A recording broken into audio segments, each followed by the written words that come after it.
ডাক্তারবাবু বাড়িতে আছো?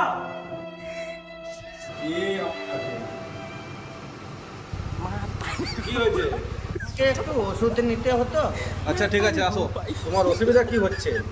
ডাক্তারবাবু কি বলবো, গা হাত প্রচন্ড ব্যথা আর রাত্রে ঘুমও আসছে না। আচ্ছা, আমি একটা ওষুধ লিখে দিচ্ছি। এই ওষুধটা লিখে দিয়েছি, এটা খাবে। আর একটা ট্যাবলেট দিচ্ছি, এদিকে দেখো। হে প্রভু, এই ওষুধটা, এটা খাবার আধ ঘন্টা আগে এই ওষুধটা কিনে নিয়ে এসে খাবে।